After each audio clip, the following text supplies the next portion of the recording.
Hey everyone, it's Nikki. I have a spring Easter DIY for you, starting with these boxes that I got at the Dollar Tree during Christmas time. I'm priming them with Paint Couture's 2-in-1 primer in the color gray.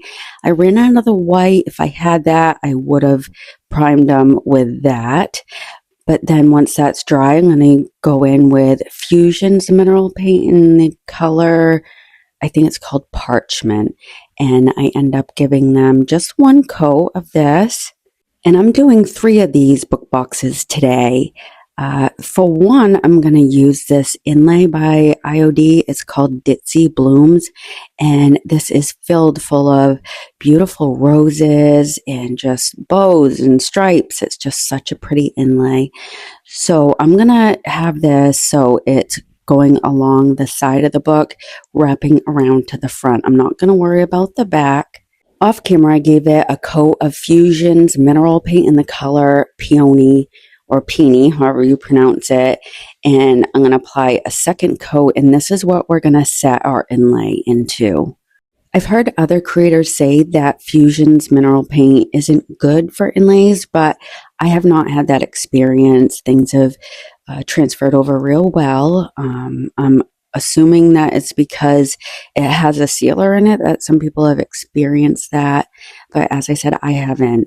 So I'm going to go over the whole book, except for the back, and get it nice and wet with paint, and then I'm going to spritz my inlay and wrap it around to the front, and then I'll cut back anything that I'm not going to use and just save that for later. Now, if you don't have inlays, you could certainly use some stencils with either paint or maybe some texture paste, stamps, rub-on transfers, just anything. I know paint inlays are a little pricey, but just do what works for you. So making sure to press that into the paint real well.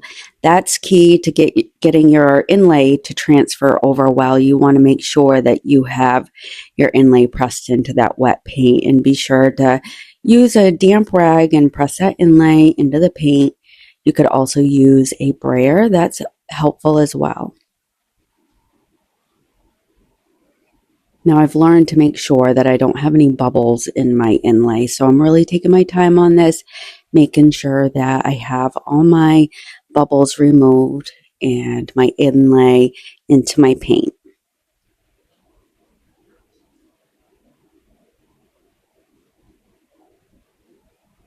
I have better luck letting my inlay dry overnight. I've seen people speed it up and drying it with their embossing gun. I just don't have much luck with that. So I like to let mine dry for about 12 hours. My inlay is fully dry, so I'm going to spritz it with some water. And just a heads up, I made this around Christmas time, this video.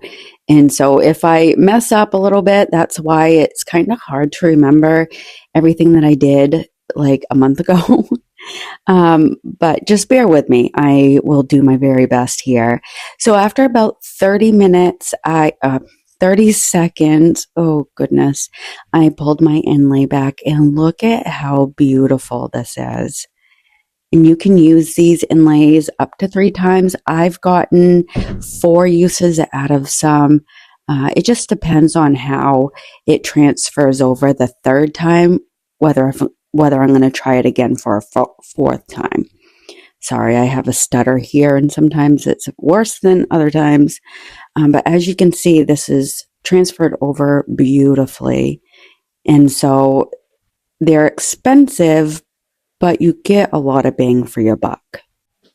Just look at how pretty this is. I sealed it in with some Extreme Garden satin. It adds a nice gloss. It's not overly glossy. I just love this soft sheen that it leaves along the top. For these book boxes, I want all 3 to look like they have gilded pages, and to get that look, I'm using this bronze metallic paint from Paint Couture, and I'm happy to see some lines here. It helps give the illusion that this book is filled full of lots and lots of pages, and I'm going to build this up with a few light coats, just layering the color and really leaning into that stacked page effect. Now I'm going to add this vintage style lace. I picked mine up on Amazon, but you can sometimes find one quite similar to this, if not identical, at Dollar Tree. So just keep an eye out. They usually carry a white one and one like this. And I'm going to glue this along the side of my book and wrap it around to the front, just using some hot glue. And if you don't have this lace, you could use maybe some ribbon or some fabric in its place. Either one would look nice here.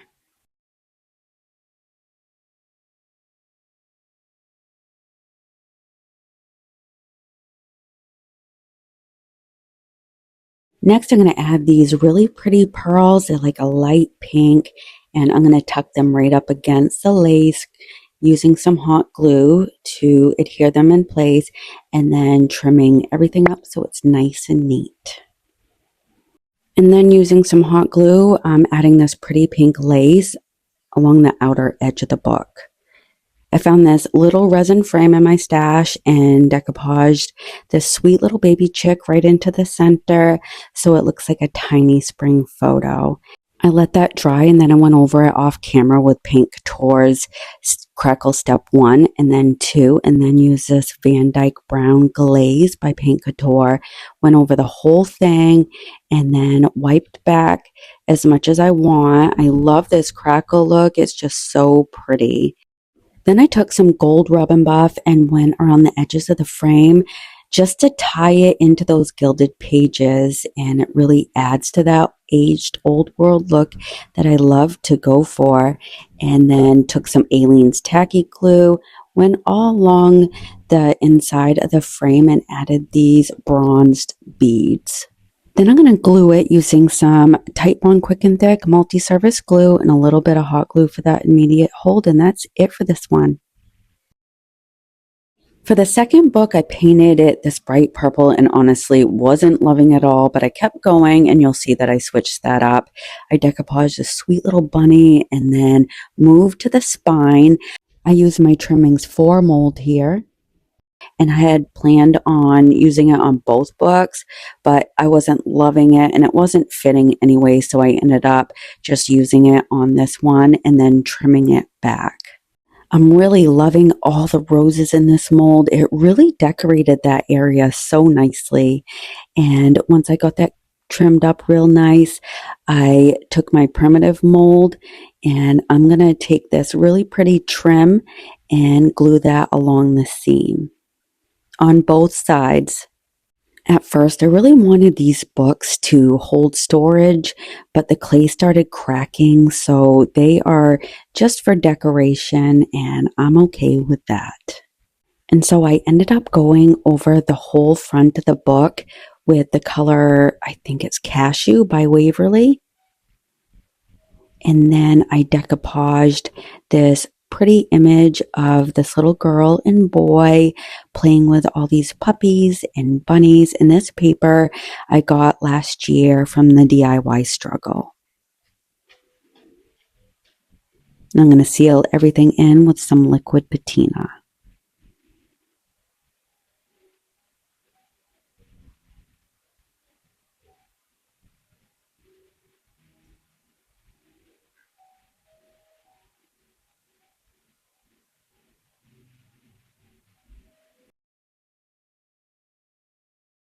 And I wanted to add this sweet little bird, so I fussy cut it and glued it right up to the top of the book. And then I sanded down the excess after everything was dry. Then I took the purple that I used and mixed it in with some white, and now it's like a really soft purple. Like it's more or less like a white with a hint of purple, and I really like how this came out. The purple was just too bright for my taste. I let that dry real well, and then I went over everything with light brown sugar glaze by Paint Couture, and I'm brushing this into all the low points, highlighting all that beautiful detail, and then wiping it back with a baby wipe. And then these corner pieces I got from Temu, I'm going to use a little bit of Aleene's tacky glue and glue them onto the corners.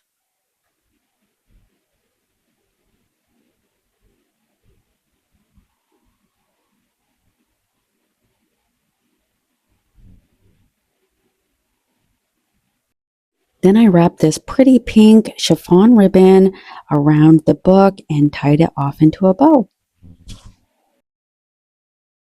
For my third book, I painted it this color blue, and I didn't really care for that either, but I kept going and decoupaged this sweet little bunny to the front. I think she's just so pretty, and I love her little blue dress.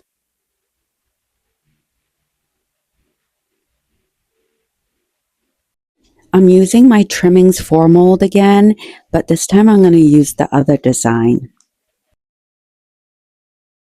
And I'm repeating the same process using my cornstarch to dust my mold and rolling my DAS air dry clay in my hands, pressing it into my mold, and then using my thumbs to get it down into the design.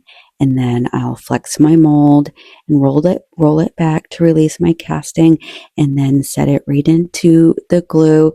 Again, I'm using my Titebond Quick and Thick and just removing the excess along the sides of my book. And then I'm going to use this frame mold here. I'll try to link it if I can find the name. And I'm working with the larger frame. I'm using part of the design, trimming away anything that doesn't quite fit on the front of the book. I did a partial casting, and then I did another partial because I wanted to extend the frame, that way it would fit the front of the book.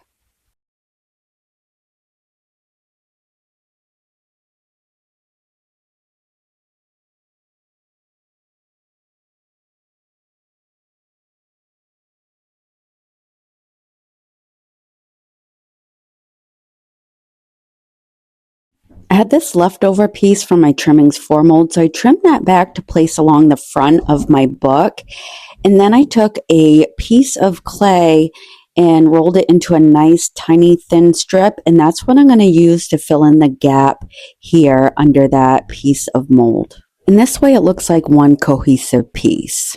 Then I took out my Felicity mold, and this is filled full of roses, all different sizes, and a couple other small details and flowers. So I cast 3 of these little flowers along the bottom. They're pretty little rosettes, and using my Titebond Quick and Thick, I'm going to go along the back of these and just glue them to the bottom of this frame.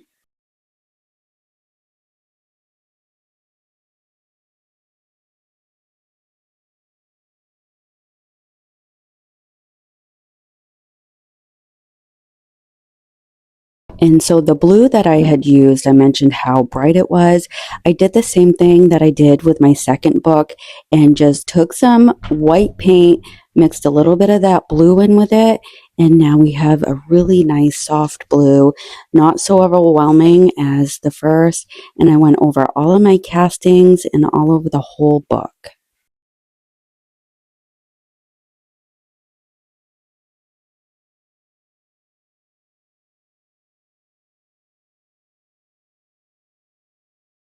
I went over all of my castings with some light brown sugar glaze by Paint Couture, and then wiped back with a damp towel. I added some green glaze to the leaves, and I'll make sure to list all of these glazes. I even mixed some of my own, but I went over all of my castings to bring the florals and everything to life. I gave my frame 2 coats of antique gold, and then added this sweet little bow to the top. And then I turned my attention to the spine of the book, and I used that same metallic paint in the color meadow, and then added some rose gold to the flowers on the side, and then brought that bronze metallic paint along the pages, and then the spine.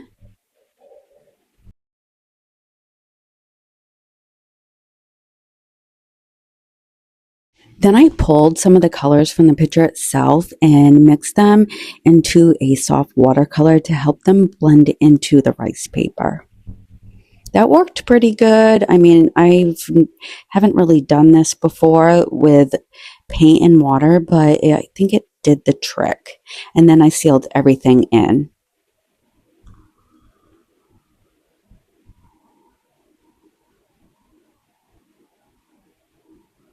I added a little bit of that metallic paint there to her dress. And then I went over it with Crackle Step 1 and 2, and then went in with some Van Dyke Brown. I wished I would have just skipped that whole step because it does get pretty dark and muddy.